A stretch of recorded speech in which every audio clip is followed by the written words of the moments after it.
Alrighty, hey y'all, I'm Trey. I'm with Next Gen and the Fredericksburg Regional Chamber of Commerce, Next Gen Unscripted podcast. We're doing a follow-up from our budgeting event 2 weeks ago with our keynote speaker, Lance Gentry from University of Mary Washington College of Business, and Chris Vomund of Vomund Financial Services and Insurance. I said that backwards. Does that still work? Yeah.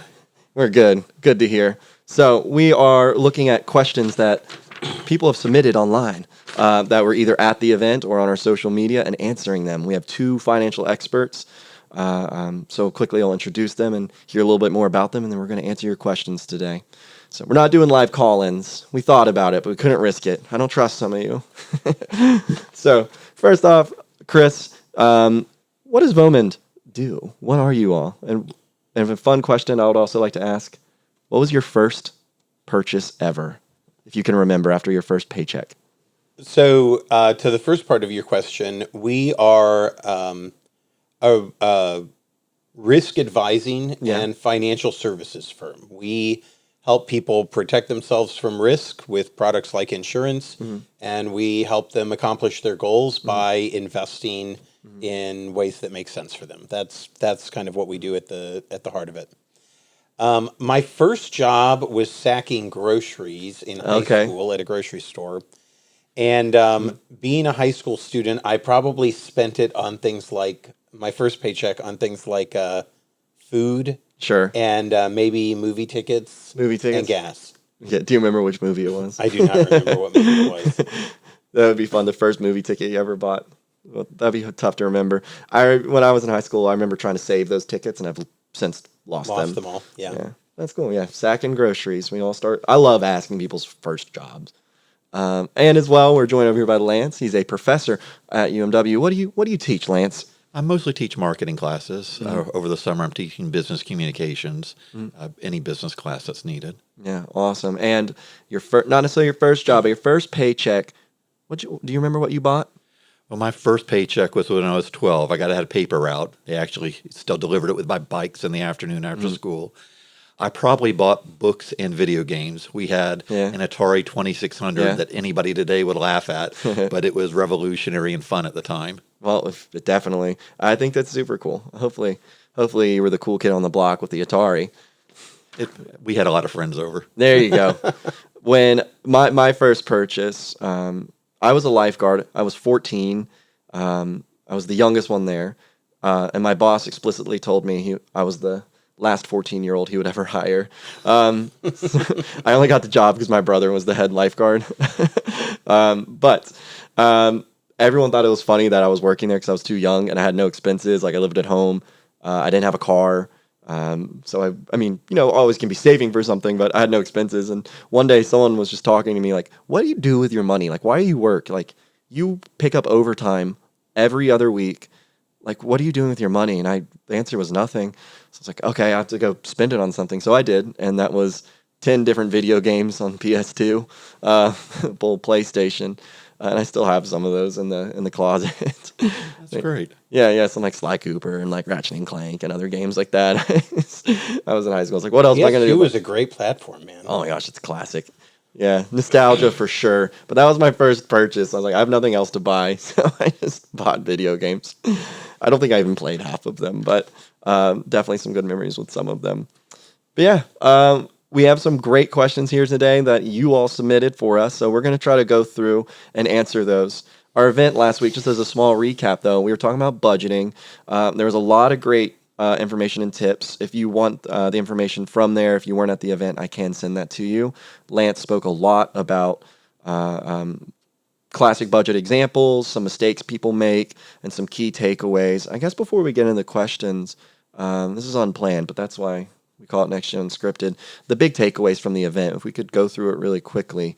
The big one I remember you talking about was compound interest. Absolutely. The earlier people start saving, the better. And I'm sure Chris has great examples for that. But if you can save $100 a month as an 18 to 28-year-old, you're much better than saving $1,000 a month when you're in your 50s. Yeah. One of the things we talked about the last time I was on before the event was the retirement savings that you have between the ages of 22 and 30 are worth about half of your total retirement savings. So that 8 years is worth as much as age 30 to age 67 combined. Better start now. That first 8 years is key. Start early.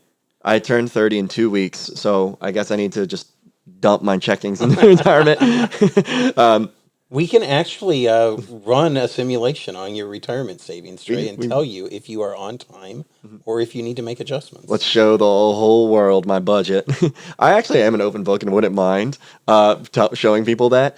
Maybe not right now, because I don't know if my boss wants me doing that. But I would love to talk down. I think there's a lot of power in showing people. You don't want to broadcast it to everybody, but like, this is what my budget is. And that's why you have good financial advisors to talk with about it. But don't be afraid to have maybe a friend or a partner or family that you do trust. Maybe. Or a qualified professional. Which, yes, absolutely a qualified professional. Sometimes those family and friends that you trust are absolutely not qualified, even if they're very willing to give advice. Yeah, don't take your friend's advice and saying, I really think I'm going to win this parlay this weekend. Put it all in Bitcoin. That's one of the questions. Don't do that. But yeah, compound interest, massive. That was a big thing we talked about. You want to start saving in your 20s for retirement because that's going to grow and grow and grow. You want that for sure. One of the other things I recall we sharing about sorry, I'm struggling. I just had it on the tip of my tongue, but it was I can't remember the names, but you'd given out examples of 3 different sets of people and their budget and where they were and weren't struggling. Some of them had too much debt, and then there was a couple that was ahead of the game and such. I don't remember the big takeaway from it, but would you want to share on those 3 budgets and what was one of the key takeaways? Yeah. The first was just a teacher making $50,000 starting out, which is a going rate for a teacher nowadays. And she had $50,000 in debt. And because of her college debt, she was really struggling. I mean, she could make it, but she wasn't really saving for the future. She was just barely doing it. So it's tough getting going with a lot of debt. The second one was somebody, I guess sort of like you, Trey, a professional close to 30, making a decent amount of income with a lot in savings because he's been saving regularly, but he didn't have an investment plan and really didn't have a lot of money to invest, but because he was a regular saver, he had a nice pool. Yeah. And then I showed what happened if those two happened to get married. Yeah. And then they went from struggling to actually having a very nice income with plenty of money for savings and taking care of day-to-day life. And it shows that 2 can live as easily for 1. And the takeaway isn't get married and it'll solve all your financial problems. Right. But it does show that if you find the right person, having a good life partner can really help you with your budget. Yeah. I thought it was funny when the 2 people in the example fell in love and and then that helped their budget. But yeah, I guess the big takeaway for me from that event was everyone's budget is different. You need to sit down and figure out what's going on. What are you spending? Budgeting to me, and I think we would agree, isn't necessarily finding like, oh, I'm spending a little bit too much this week on dining. It can be because you can find out. I think a lot of people will be shocked if they actually put pencil to paper on what they're currently spending. There will be some line item that is shocking to them. It may be dining, it may be travel, it may be entertainment, but we all have our vices, right? Yeah. And so it invariably when we sit down with someone, there is some line item in there that just blows their mind how much money they spend on it. Absolutely. I think the big big takeaway, other than the compound interest, is be intentional with your spending and know where your money's going. Yeah, you need to know where it's going because if you don't, it's just sitting there or not being used correctly. It's kind of scary to not know. Yeah, knowledge is power. Know exactly where your money is going or not going and how it can work for you. And for your demographic that skews younger, I bet the biggest unexpected spending, add up where all your streaming media goes. Oh my gosh. A lot of my students spend $300-$400 a month on it. And they don't realize it till I have them add it together. Jeez. Yeah. Share those passwords. Yeah, you got to share those. Follow the terms and conditions. Yeah, follow of your user agreement. Yep, One of the other things that I thought was interesting that you discussed, Lance, was kind of contrasting where we are today economically to where someone 30 years ago at the same age was, and sharing your own experience. You know, we hear a lot of talk about the stagnation of wages against inflation. We hear a lot of talk about the astronomical cost of housing compared to where it was 30, 40, 50 years ago or more. Those things are true, but at the same time, you brought up the fact that there are a lot of things that were expenses for you back then that are maybe people in their 20s and 30s don't even know were ever a thing. Things like long distance. I mean, I remember having to get permission from my parents to make a long distance phone call. It added up in a hurry. It did. And considerations like who were you calling, why, what time of day is it? No, wait till after 7:00 when the minutes. Down. I had minutes on my phone, man. Oh yeah. And then the other thing, talking about buying your first computer. Today you can go to any store in town and buy a new laptop for $600 or $800, and it's awesome. It's a good one. Yeah. But when you bought your first computer, you shared with inflation that was worth how much? Well, it wasn't my first one, but my first one once I graduated college and had my first career job. I paid $4,500 at the time, which was 21% of my gross budget for that year, and that's the equivalent of $10,500 a day buying that computer. And you were talking about your first purchase was an Atari as well, or one of your first purchases too. And the Nintendo Switch 2 just came out. I think it's $500, $450. And people were complaining about how much that is for Nintendo. Like, dude, I think Ataris with inflation. Do the inflation adjustment on like Atari or the original NES system, the Nintendo Entertainment System? They're crazy. They were insanely expensive. Well, and you brought up televisions. I mean, I remember when a new TV was hundreds and hundreds and hundreds of dollars for not a large television, and today you can go get a big screen LCD TV for $200 or $300. It's wild how much TV prices have gone down. Yeah, I don't know what's happened in that industry. You do a lot of analytical studies of that. Whatever's happening is working for the consumer.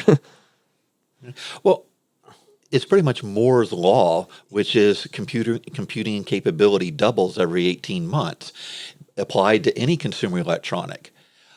When digital television first came out, the chip, not the TV itself, but the chip to decode the digital TV signal cost $2,500. That's why the first sets were $5,000-$6,000 sold at a loss just to get people to buy them and get some business in. Now that chip's under $2 as a tiny part of the cost, and you can pay $200 to $400 and get a great set. That's right. I just looked up how much the Atari was and now with inflation, it's $700. Yeah. And so on an inflation adjusted basis, the cost of a new gaming system has gone down over time. For sure. And you can do a lot more on the Nintendo Switch 2 than you can with for sure. the Atari. So no throwing shade Atari. It's a great device, but I haven't got the Switch 2 yet. I'm hoping to. Did you guys, this is not on topic at all, but I thought this news line was kind of funny. The Nintendo Switch 2, there were several stores that were stapling the receipt to the box, but this box had the screen right up against the cardboard, so they were just stapling all of the Nintendo Switch 2s on the opening day. Oh, my Lord. There was a couple GameStops in New York where every single one was stapled when you bought it. It came cracked. So, yeah. I know it's not funny, but it is. We do have questions submitted from users, or not users, followers, our Instagram, and people who were at the event that we had to get rid of our Q&A. Just due to time constraints. So we were like, what if we did another Q&A on a podcast and do some more screen time? We love podcasting, so it's fun. We have some questions here. We're going to go through them and see how many we can get through. Our first question was submitted. These were all anonymous, by the way. Person asked about debt. They have a relatively in-depth question I see here. How do I leverage debt and utilize good debt as another way to gain wealth besides compound interest? Now, it's a relatively complicated question, I suppose. But Chris, I think you might know about this one, or Lance, feel free, because I don't. I think what the person is getting at, leveraging debt is going to be using an asset to acquire debt, right? Mm-hmm. So I think that probably what they're getting at is, for example, real estate investing is a great example of this, right? I buy a house on with a mortgage, then I turn around and I rent it out, which creates a cash flow. I have this underlying asset because I leveraged it with a mortgage to be able to afford to buy the house. Sure. And And as far as the question about using it to gain wealth, there are a lot of people that do this. There's a lot that you can read about online about processes and philosophies behind this and whatnot. The kind of two things, I'm a risk manager at heart. I'm all about growing wealth, obviously, but how do we manage the risk associated Sure. with this? Okay, and so the two things that come to mind is one, if you're in a leverage position, you need to make sure you have adequate cash on hand. Okay, something happens to the housing market, suddenly you're struggling to find tenants or rent prices come down or whatever. You need to make sure that you have adequate cash on hand or you get burned really quickly. And the second thing is, whatever you're doing, make sure that you have a well diversified investment portfolio. Yeah, right? you don't want to put all of it in one basket. Right. So especially with things like real estate, you're concentrating oftentimes on a single area or market.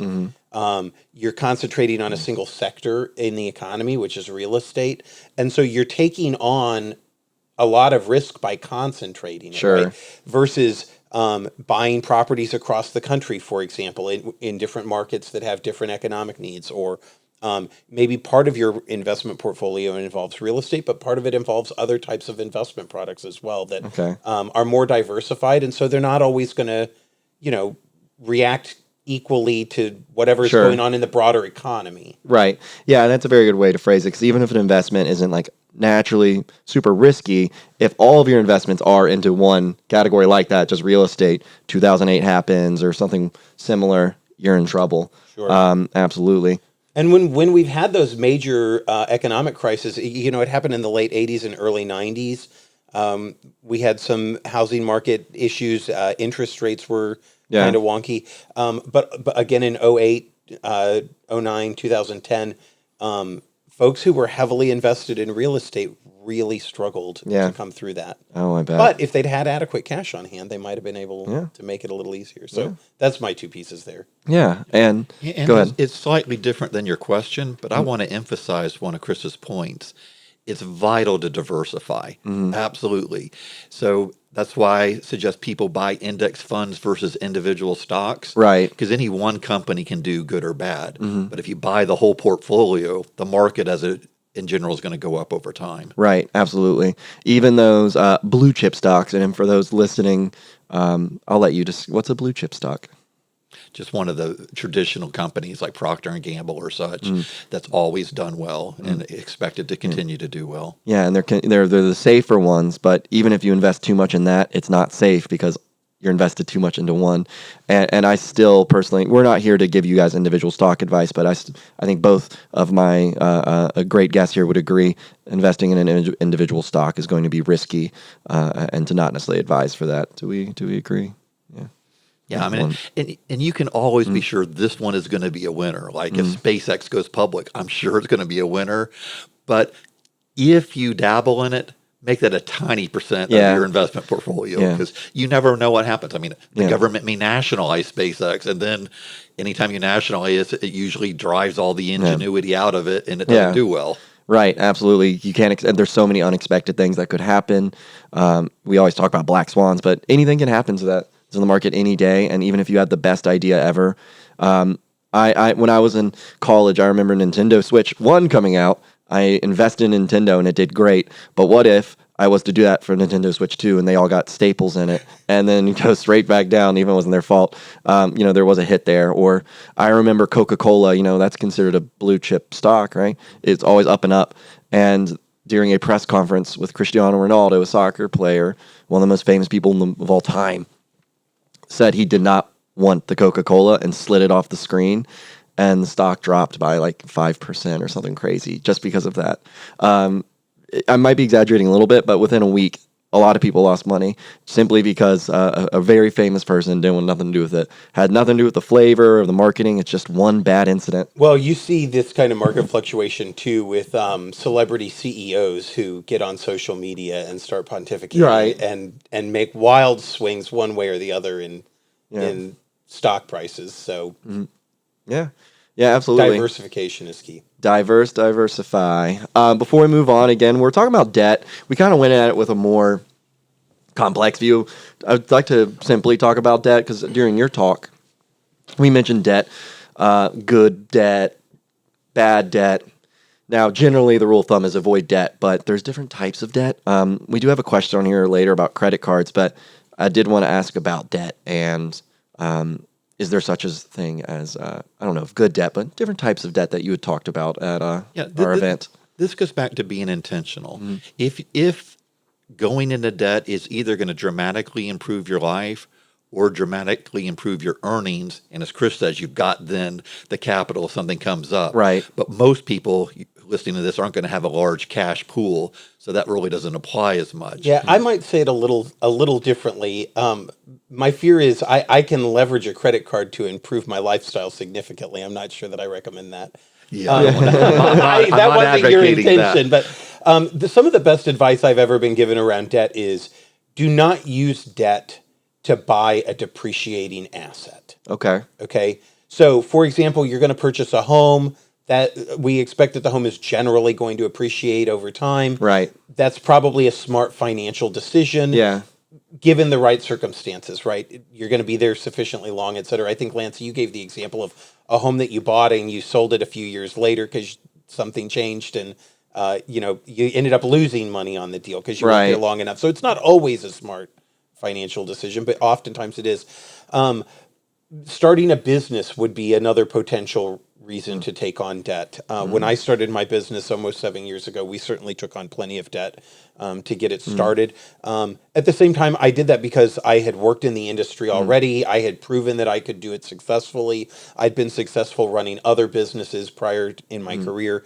So it made sense to take on debt in that regard. You're right. Consumable things like going out to dinner or the movies or vacations with debt, those immediately have a value of zero, right? And then automobiles becomes a very obvious thing that a lot of folks use debt for. And so I caution people to be... I'm not going to go as far as saying don't use debt to buy a car, but be practical about it, right? Focus on reliability, cost of ownership, etc. Maybe don't buy a brand new car with debt. Maybe look for something where the initial depreciation's already come off of it, etc. But do not use debt to buy depreciating assets. That's a nice way to phrase it. Another place where I think debt is okay is if you're going to trade school or you're going to college. Yeah, your education. And you're investing in your future earnings. Absolutely. Right. Yeah, absolutely. And I'm no financial expert here, but to add on to that, yes, your education is almost priceless because it puts you into new opportunities, opens new doors, new jobs, increases your potential income significantly. And with cars, you had mentioned, you don't want to go into debt over a vehicle. The way I looked at when I bought my car, I did not have whatever it was, like $20,000 on cash on hand, but I knew within 3 years I could easily budget that monthly payment.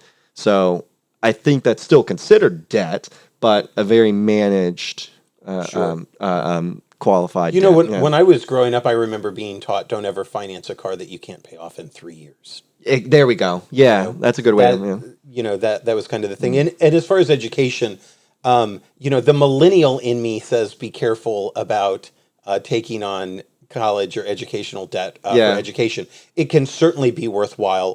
The trades are a great example. And certain college majors. I mean, you see this at the university, right? Depending on what you study in college is going to have a significant impact on your earnings potential once you graduate. And so, studying majors that are going to dramatically increase your earnings potential, certain types of business, nursing, STEM fields, etc.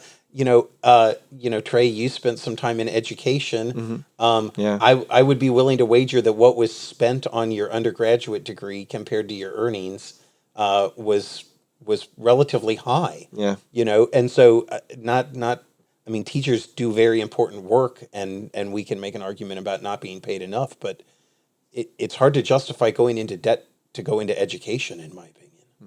And that's just an example. Yeah. No, I understand. Totally understand. And as a reminder, we actually do have a teacher appreciation event coming up next week. You guys should come. We're going to move forward to our next question. What kind of budgeting tips do you have for people who have variable income? Variable income means you have, this is for listeners, obviously you guys are familiar, you have commission or tips or other supplemental income that is outside of a fixed paycheck. I like this question because I have some variable income with my side hustle as a DJ. So I can't wait to hear what you guys have to say. What kind of budgeting tips for people with variable income? My biggest recommendation would be to have adequate cash on hand. Adequate question. When we talk about budgeting, a lot of people think $0 budgeting, right? So your budget is going to, the ins and outs are going to net out to zero at the end of the month. That does not mean there are $0 in your checking account at the end of the month. Okay. So in a lot of ways, I think about it as a business owner. Most businesses have inconsistent cash flow. Okay. In fact, part of the interesting thing about the subscription model, you mentioned streaming services earlier. Part of the interesting thing, you see so many places are going to subscription models, not just streaming content. The reason for that is that it levels out their monthly cash flow, right? They don't have to keep reselling something and have up and down cash flow. So, from a personal budgeting standpoint, you're talking about someone who's a lot like a business in that they have inconsistent cash flow. And the solution is to have adequate operating capital or adequate cash on hand so that when you have the down months, you use a little bit of savings. And when you have the up months, you put it back. Yeah. But if you're netting out to $0 in your checking account at the end of the month, that is not going to work. It's kind of risky to have straight up zero. Yeah. Yep. Okay. And Lance, what would you add to that about whether you're directly responding or just I pretty much agree with all that. If you have a windfall month where you've got a lot more than you expected, then it's okay to treat yourself to something fun that wasn't in your budget. But it's also good, and you may say, I'll treat myself with half of this windfall and I'll invest the rest. Right. Okay. So if, the traditional, you invest, whether we agree on 10% into your retirement, would you say just look at it from like a yearly average of your salary with all of that, variable income? I mean, I think that's kind of what we would be looking at. For most folks, I think most of their investing is done by way of their employer-sponsored retirement plans. And so the glory of those plans in particular for this particular case is you're generally going to set it as a percentage. So when you have the up months, they're going to take 10% of the up month. And when you have the down month, they're going to take 10% of the down month. And it's all going to wash out at the end from an investment standpoint. So now we just have to deal with it from the household budgeting. True. Okay. If you're not using an employer-sponsored plan and you're doing it individually, then yes, you have to pay more attention to it because usually those are going to be fixed dollar amounts that you're contributing just because of the way the system, payroll system knows how much money you made this week. Right. Your personal investment account doesn't. And so you have to kind of manually make those adjustments throughout the year. Yeah, and let's talk about that for a minute, too, because we always talk about those who work with the organizations, but the majority of Americans actually work for very small businesses or small organizations. About 60% of the economy. Right, that don't have any of those benefits. So for that 60% or whatever the number of people that turns out to be, you've got to be very conscientious about talk to an expert or I can help with that. Yeah, there you go. Set up a Roth IRA, or he can talk about other options with it. But that's when you've got extra money coming in. Stick it into savings because if you don't have an organization's infrastructure supporting you, you've got to be very intentional on this. And Teresa and I see this in our household budget. I mean, I handle most of our expenses, but we have a savings account and there's a certain amount of money that we generally try to keep in it because as business owners, our income can fluctuate. And so there are months where I borrow a little from savings and then there are months where, the business is doing better this month and, the savings account's a little lower than I want. So instead of whatever else we might have going on, we put a little money back in there to top it back off. So it's there for us the next time we need it. You're a perfect guest for this question because of owning a business. It's definitely variable. And to add on to this, again, I'm not the expert here, but I had learned a lesson from here with supplemental income. I was contracting as a DJ, and I was like, oh, this is incredible. I have so much extra money. I was investing and saving it.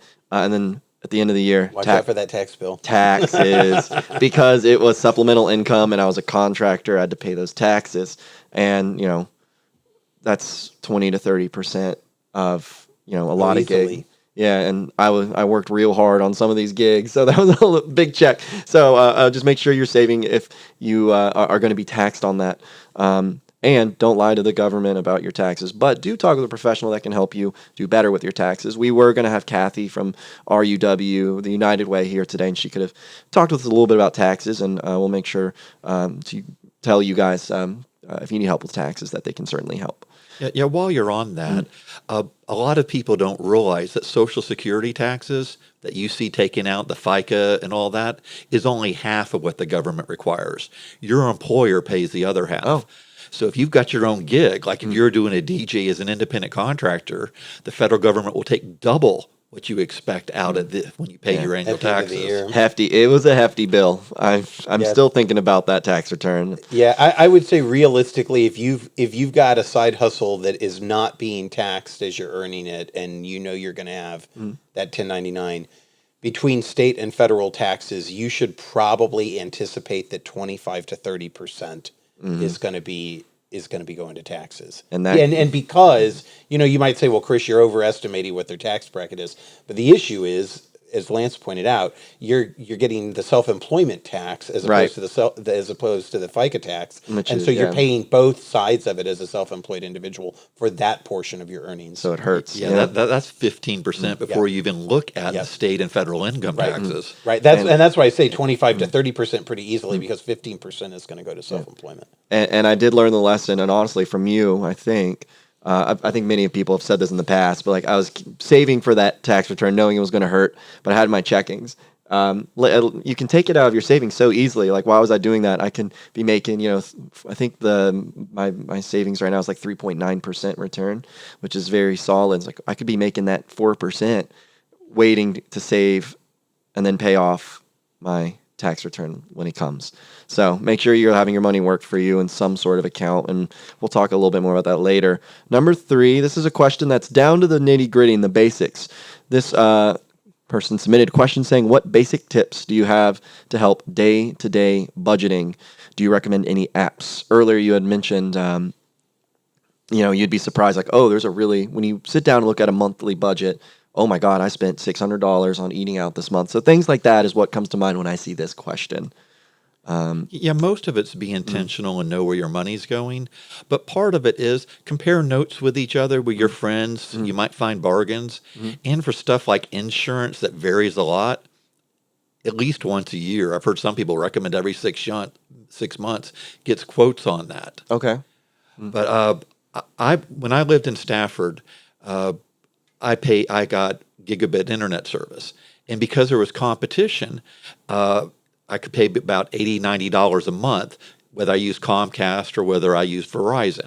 Both would have wired internet service to my home. I moved out to King George, and I won't say the name of the internet service out there, but that same service was almost $200 a month, and I'm not paying that. Yeah. So I got a discounted one. I'm still paying over $100 a month for a much slower bandwidth.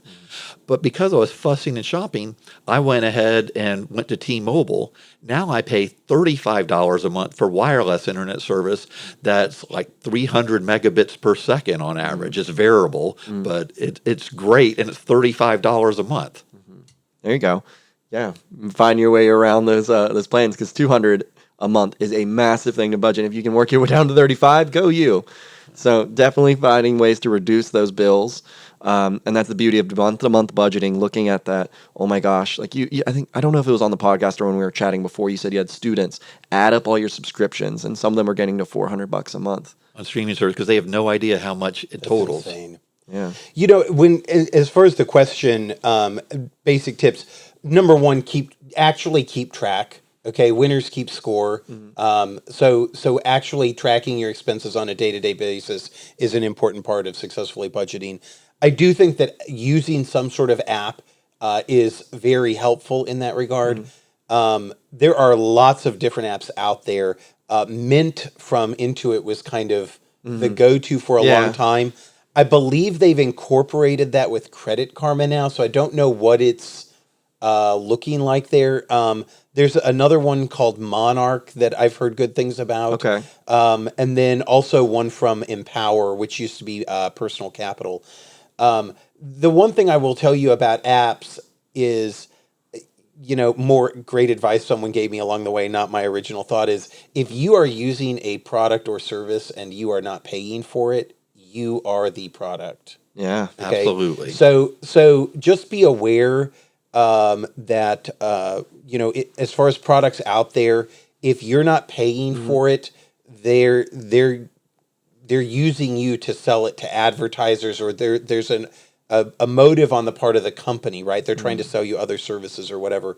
And so to that end, kind of for a long time, the gold standard, I don't know if it still is or not, but personal financial software, Quicken, I mean, has been around for a very long time.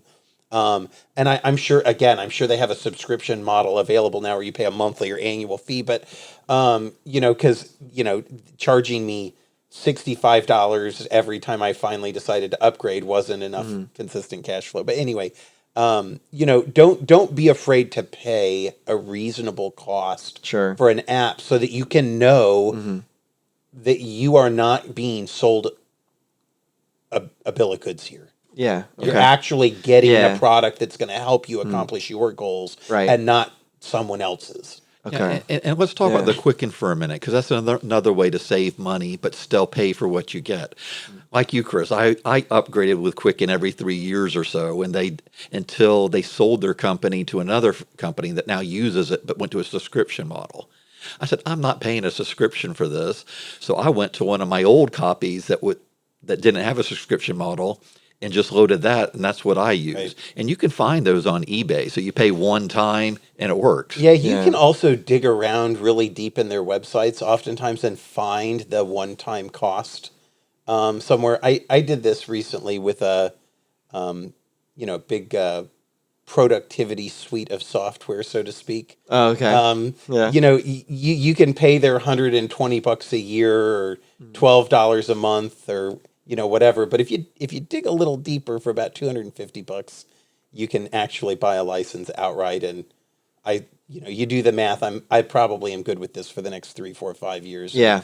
And I'll be money ahead in the long run by doing it that way. Yeah. So Absolutely. Absolutely. dig a little deeper. You might find the actual license as opposed to a subscription. Yeah. Absolutely. I like that idea. You can save a lot of money, whether it's the yearly or compared to monthly even. But if you can buy the license, even better. I'm sure there's a lot of small basic tips we can think of for this. You could go on forever about little ways that we've hacked our budget with small tips to save you a couple dollars here and there. But we have a lot of questions to go through. We probably won't get through all of these. So let's, looking through them, which ones should we answer? I like number 6 here we can talk about. At one point, and we've mentioned it somewhat today, credit cards. And I think that's something that comes up big time in budget that people can disagree on. This person asked, I've never had one and wanted to know if it was worth it and what to expect. So we can get as basic and simple as possible about credit cards. Okay. First of all, I strongly recommend getting a credit card, but only if you can pay it off each month. Right. So you just use it as cash and you pay as you go. If you do that, there's benefits are besides whichever one you get. Like I happen to have a Ford card for multiple years. I had a problem with our family vehicle the other day. I paid for 70% of that with just points. There you go. Those are things that came up. But the main benefit to a credit card is if you pay for a service and you get scammed, if you paid for it with a debit card, you're out of it. Yeah, it's pretty tough. Your bank is like paying with cash. Your bank's really not going to help you too much. But if you do that with a credit card and you complain, you can dispute the charge. Yeah. And I've disputed like 1 or 2 charges a year, not a big amount. I make most of my transactions that way. But if I get ripped off or there's a problem and the vendor won't work with me, I go to the credit card company, complain, and they take care of it. Yeah. That gives you some security. One of the things that I often recommend to young professionals that are asking me the question about, do I need a credit card? Or I'm asking them and they say they don't even have a credit card. My recommendation is use it for expenses that are automatic expenses. Yeah. So for example, you're going to pay your car insurance every month. Yeah. Pay it on your credit card. You're going to pay your cell phone bill every month. Pay it on your credit card.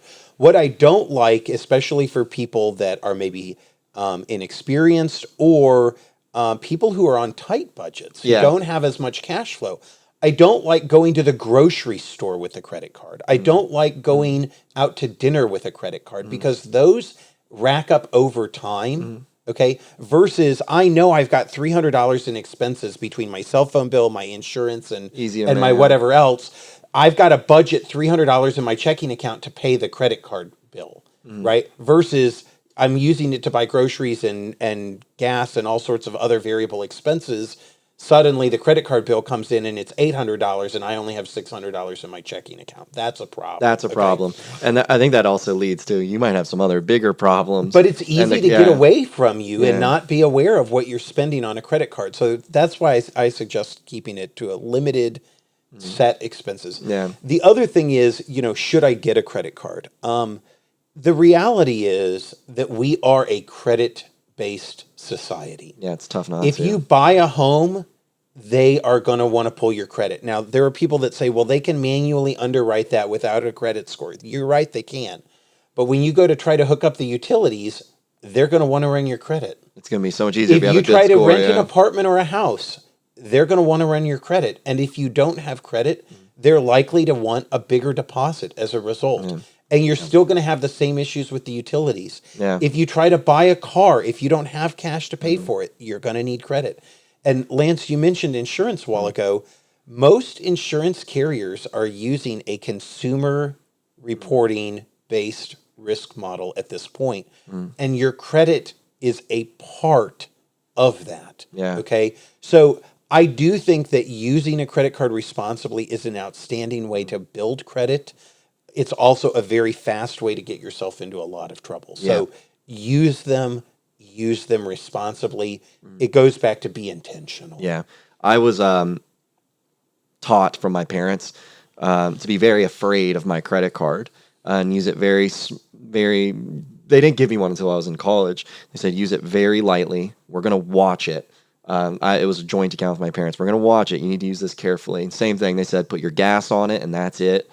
And then when you're more comfortable, you can grow and use that because you're going to need that credit score. They're going to, and now I'm the credit card guy.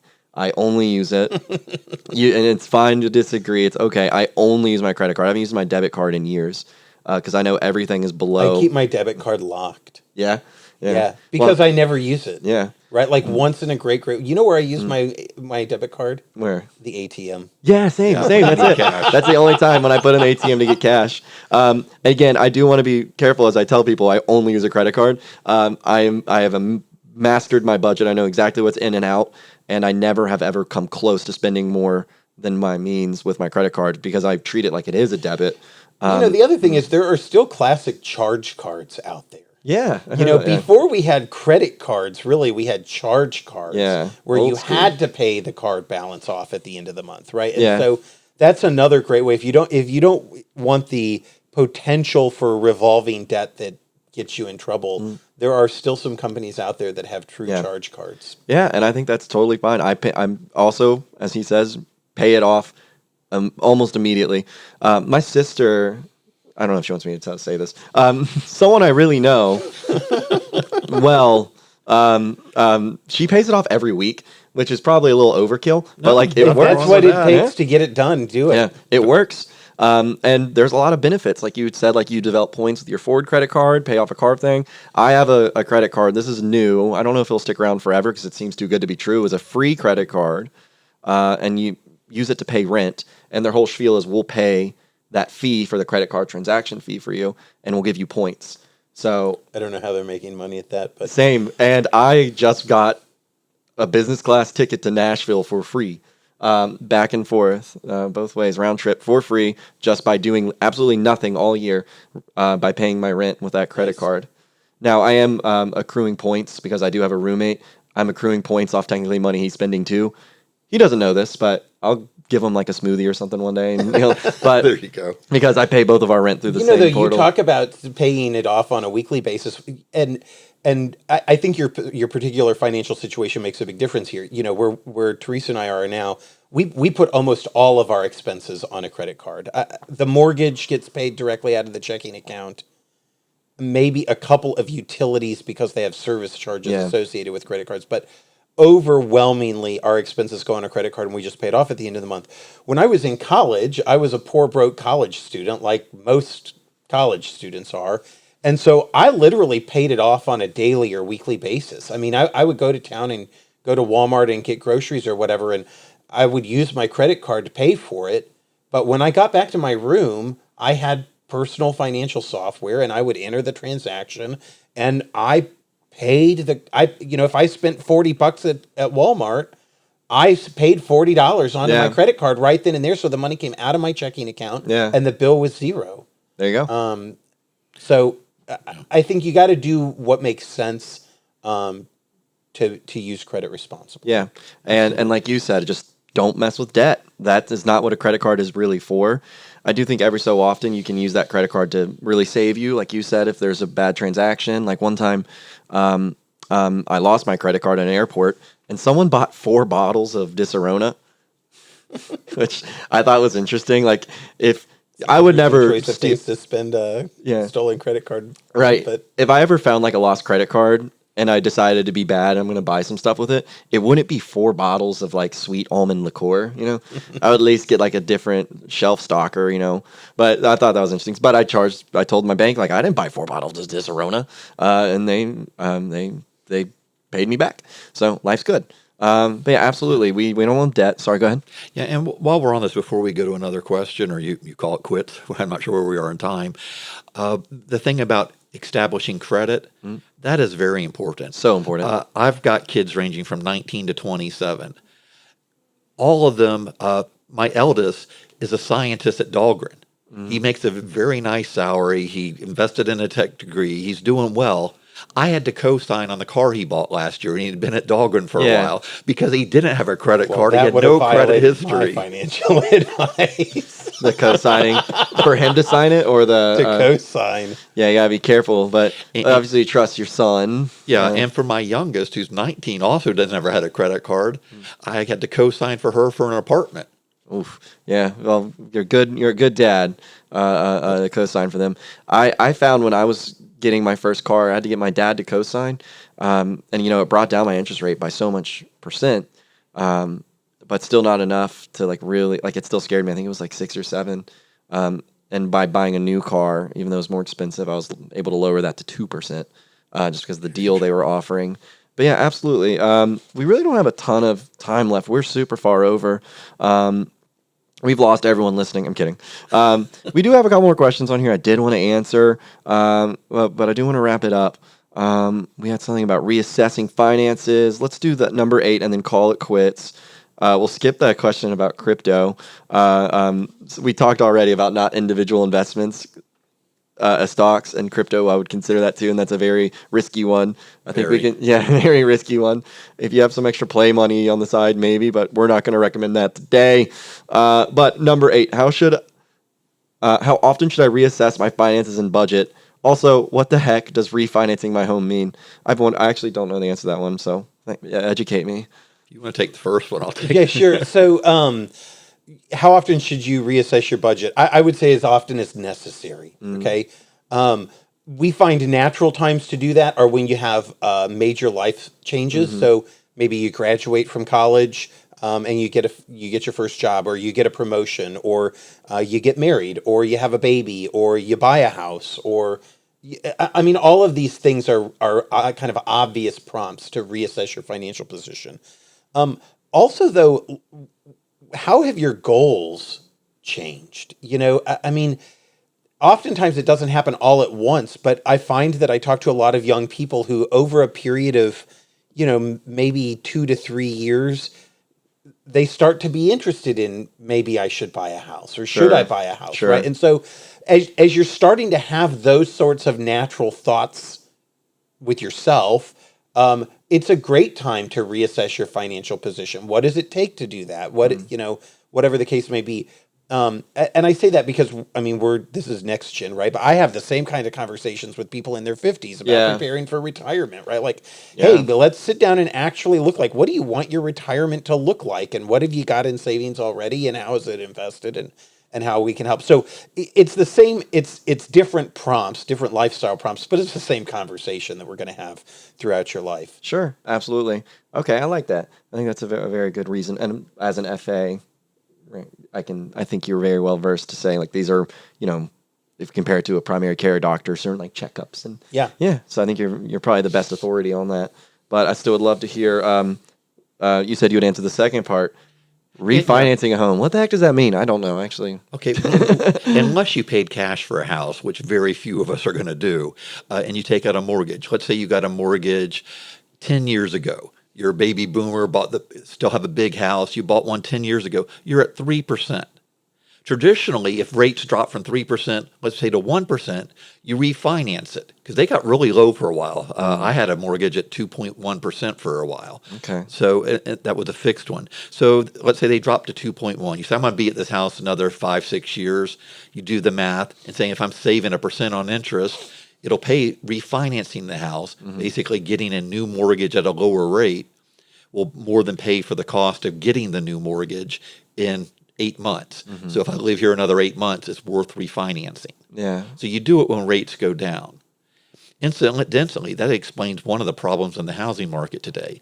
You have a lot of people with houses that they'd want to sell because they're too big for their current needs, but they are currently paying a 2 or 3% mortgage on it. Okay. And now if they go to a smaller house and their loan or debt would be less, but they're going to have to get a 6 or 7% interest rate on today's rates, why would anybody do that? Yeah, so you're hurting yourself. So they're just going to stick with their current house and not sell it and keep it off the market until rates go back down. Yeah. We do see other reasons that people refinance too. So yes, a natural reason to refinance a home is decreasing interest rates. And it was a booming industry coming out of the pandemic, right? Yeah. When interest rates bottomed out, right? So we're taking an existing loan, we're paying it off with a new loan that has more favorable terms in that case, right?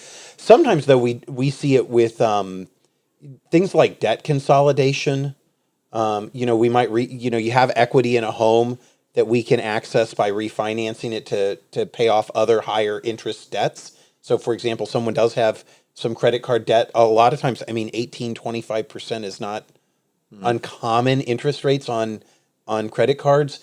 And so maybe the interest rate hasn't gone down significantly, but the best way or most cost-effective way of tapping into your home's equity to use that to pay off this debt is by refinancing. There's other products too, second mortgages and lines of credit and all sorts of other things, but we do sometimes see that. And also, a little known fact, you can also refinance automobiles.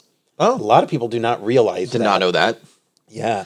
And so New cars or used, both? any vehicle that has a loan on it, as long as it's still in sufficient condition to get a bank to write a loan on it, you can refinance it. Really? So Okay. as interest rates come down, you are seeing right now some promotional financing on the new car market, where the manufacturer is subsidizing the interest rates. But otherwise, as interest rates start to come down, inflation numbers this morning were very favorable. There's talk that they might come down a little bit later this year as a result. Okay. So Come on, Feds. it is possible to even refinance things like automobiles. Interesting. That's great. I've paid off my car, but I totally would have looked into that because I bought it, like I said, like with my dad co-signing, and it was at like 7% or whatever.